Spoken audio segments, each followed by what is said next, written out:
The Delancey Street Trolley Terminal, visible from the Essex Street subway station, has sat abandoned for over 70 years.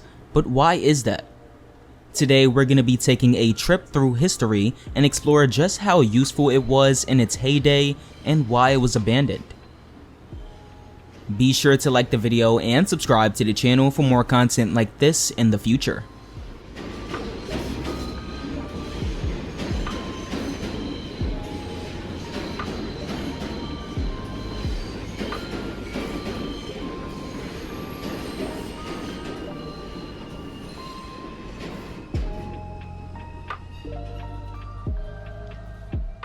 The Williamsburg Bridge, opened on December 13, 1903, was designed to accommodate both cars or horse-drawn carriages along with rail cars.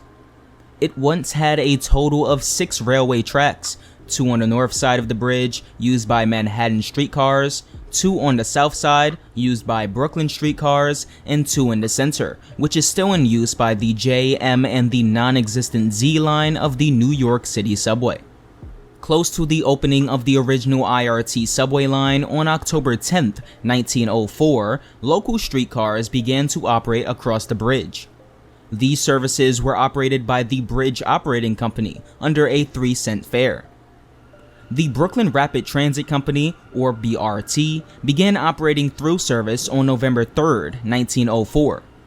It is unknown when Manhattan's trolleys began to traverse the bridge, though it is known that BRT streetcars terminated at Delancey Street, while Manhattan streetcars terminated at Washington Plaza and Williamsburg. In 1905, the BRT made one of their wisest decisions by beginning construction on an underground terminal for Brooklyn streetcars and the Broadway Elevated, or as most of you would know it by, the BMT Jamaica line. The new trolley terminus finished construction in early to mid-1908, and at that time, the BRT was operating the local streetcars on behalf of Bridge Operating.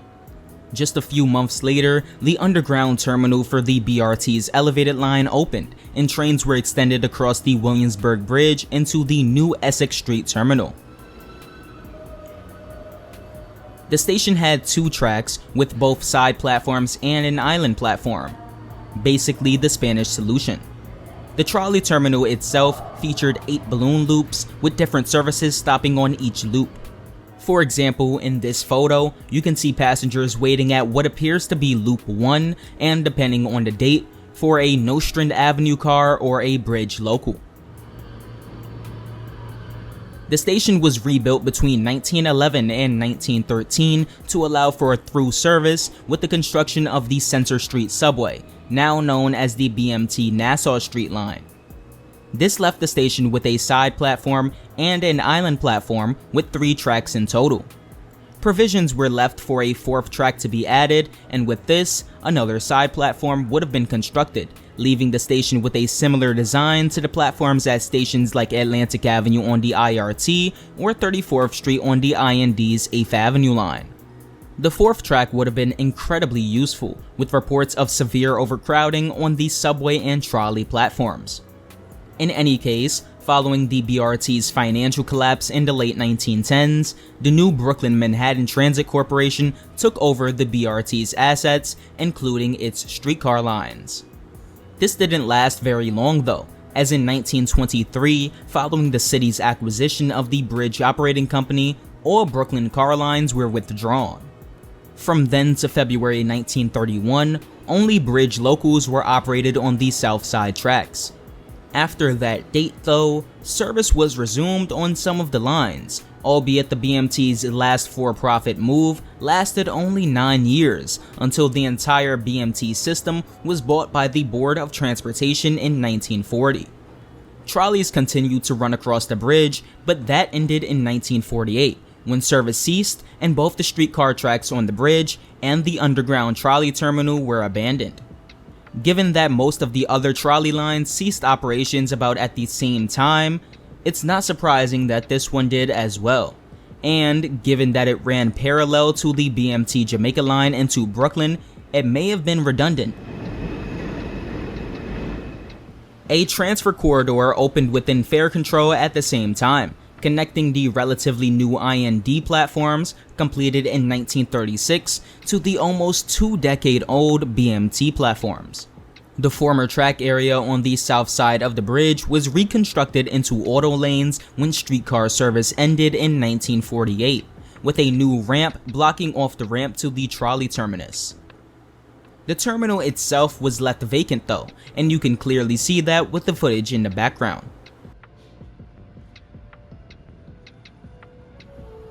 In 2009, James Ramsey, an architectural designer who is not related to Gordon Ramsay, was inspired by the High Line, a former rail line in Midtown Manhattan which was converted into a park. His thought was to create something similar for the abandoned trolley terminal. The project was first publicly proposed in 2011 and quickly generated widespread attention. The concept grew in popularity over time, and in October 2015, the Low Line Lab debuted as a working prototype to test the feasibility of the Delancey Underground project. The lab was deemed successful and closed to the public in February of 2017, as it was only a prototype. 2 years later, the park was under construction and was expected to open in 2021, even though I see no signs of said construction. Just before the pandemic, the park was announced to be put on hold due to a lack of success in fundraising. I guess the world had other priorities. To be honest, I would love to see the old terminal converted into a park, but I'm worried about the separation between it and the subway lines next to it. I have an odd suspicion that people will go onto the tracks, delaying trains.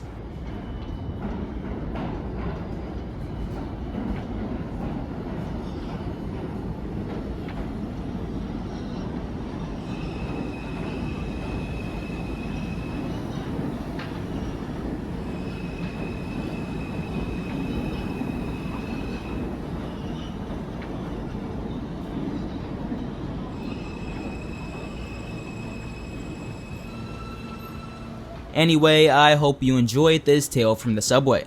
If you did, of course, like, subscribe, and consider supporting me via channel memberships.